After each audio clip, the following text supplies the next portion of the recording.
until the end. Tama? No? Mananatiling tapat hanggang sa huli ng kanyang hininga. Hanggang sa huli ng buhay natin, maglilingkod tayo sa ating Panginoon Diyos. Nandiyan mo kayo mga kapatid? Amen. Hanggang sa huli ng ating. Jesus is still asking, who will follow me? Sabi ng Panginoon. The answer must come from His believer personally. Ang sagot ay mismo magkagaling sa bawat isa.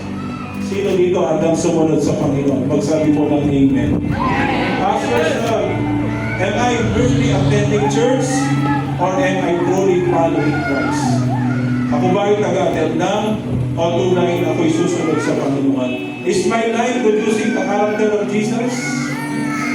Who am I intentionally discipling? If every Christian lived like me, what kind of church would exist? Mga pinamahal ko. Kung ang lahat ng mga Kristiyano ay mamubuhay bilang isang tunay na disipulo ni Kristo, anong klaseng church meron tayo? Kung ang lahat ay mamubuhay bilang totoong tagasunod ni Hesus Kristo, magiging mas malabog ang iglesia ko. Pero kung tayo natin ngayon, mga kapatid, ngayon po tayo sa lahat. Sabi ko dito, the church will never be stronger than the quality of its disciples. God is calling ordinary believers to become extraordinary followers of Christ. May we answer the call with wholehearted obedience so that through our lives, others will come to know Jesus and become His disciples as well. Ang isang iglesia, titibay, tatatag kapag maayos ang quality ng pagiging disipulo ng Panginoong Jesus. Kaya nga po, magpa-disciple po tayo, magpa-pray tayo mga kapatid.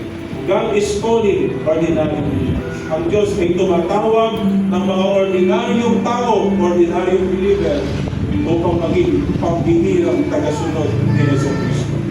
Naway masagot natin ng buong puso ang katanungan ito sa pamamagitan ng pagsunod natin sa Panginoon.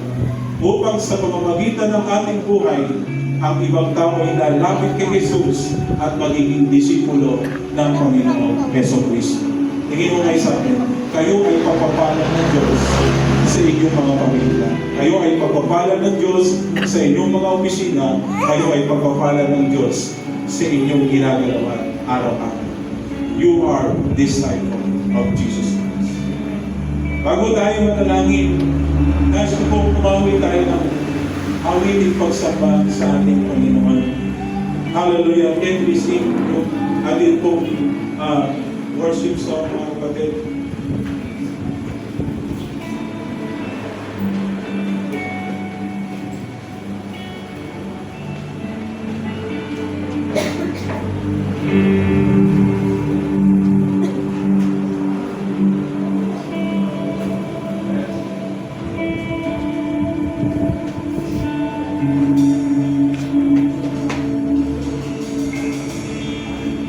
Patuloy po tayo na yumuko para sa Panginoon.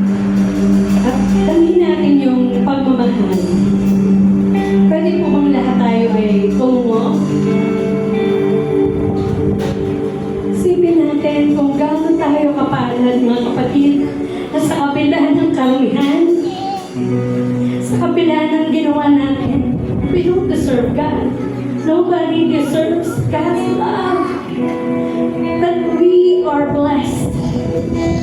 Dahil pinili ka ng Diyos. Nagbigay ng papuri sa Kanya. Kaya sige po, ibalik natin. Kung kinakailangan taas natin ang ating mga kamay, mga kapatid, God wants to say to you, hindi siya nawala. Hindi siya umalis. Hindi siya nagbago. Nandiyan siya lagi para sa iyo.